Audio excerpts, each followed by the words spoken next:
পৃথিবীর সব দেশেই কম বেশি দুর্নীতি হয়। এখানে যে এখন একেবারে দুর্নীতিহীনভাবে চলছে এই দাবি আমি করব না। তবে বিএনপির মুখে অন্য কারোর বিরুদ্ধে দুর্নীতির অভিযোগ এটা মানায় না। কারণ এই বিএনপি যখন রাষ্ট্র ক্ষমতায় ছিল 2001 থেকে 2006 সাল পর্যন্ত পরপর 5 বার বিশ্বের 1 নম্বর দুর্নীতিবাজ রাষ্ট্র হিসেবে সেই সময় প্রতিষ্ঠিত হয়েছিল। এর চেয়ে লজ্জাজনক কলঙ্ক জাতির কবলে আর কখনো হয়নি। তো সেটা বিএনপির দ্বারাই হয়েছিল। তো সেই বিএনপি অন্যের দুর্নীতি নিয়ে কথা বলার তাদের নৈতিক অধিকার আছে কিনা সেটা বিবেচ্য বিষয়।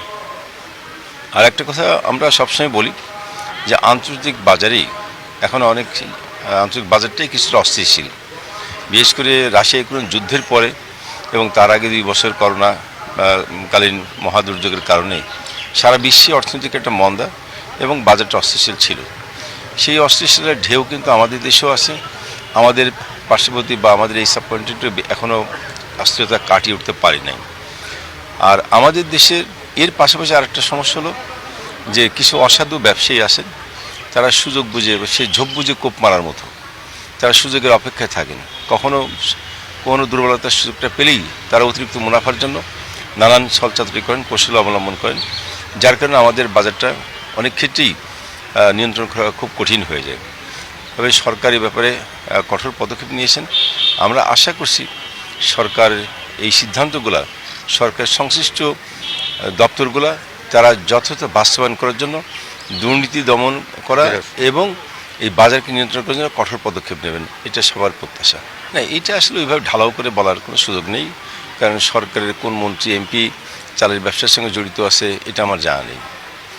আর ব্যবসায়ী হিসেবে এটা সব রাজনৈতিক দলের মধ্যেই অনেক নেতাই আছেন যারা ব্যবসা করে। ব্যবসা একটা পেশা।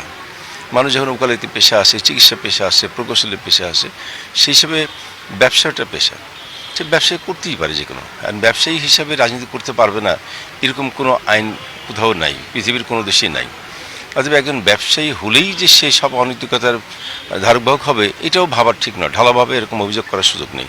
পৃথিবীর বহু বড় বড় ব্যবসায়ী প্রতিষ্ঠান আছে যাদের নীতি নৈতিকতা অন্য যে কোনো তুলনায় অনেক ছাড়িয়ে গেছে। আমাদের যদি পার্শ্ববর্তী রাষ্ট্র আমরা ভারতে দেখি, টাটা গ্রুপ তারা যে পরিমাণ নীতি নৈতিকতার কাজ করে, ব্যবসা করে যাচ্ছে, যেভাবে মানুষকে গরিব মানুষের পাশে দাঁড়িয়ে অনুদান দেয়, এটা বিশ্বের নজিরবিহীন। এরকম অনেক গ্রুপ আছে ব্যবসায়ী। অর্থাৎ ব্যবসায়ী হলেই তাকে ঢালাভাবে অভিযুক্ত করা খারাপ হিসাবে এটা যথাযথ কাম্য নয়। যে আজকে পহেলা বৈশাখ, এই পহেলা বৈশাখের বাংলা নববর্ষ, আমি আপনাদের মাধ্যমে আমাদের কুষ্টিয়া জেলাবাসী সহ সারা দেশের মানুষকে বাংলাদেশ আওয়ামী লীগের পক্ষ থেকে নববর্ষের শুভেচ্ছা জানাচ্ছি। এবং আমরা আশা করি যে আজকের এই নববর্ষের দিনে অতীতের সকল গ্লানি অতীত সব ধুয়ে মুছে আমরা সামনের দিনে নব উদ্যমে নতুন জাগরণে আমাদের এই দেশ এগিয়ে যাবে, এটা আমাদের প্রত্যাশা।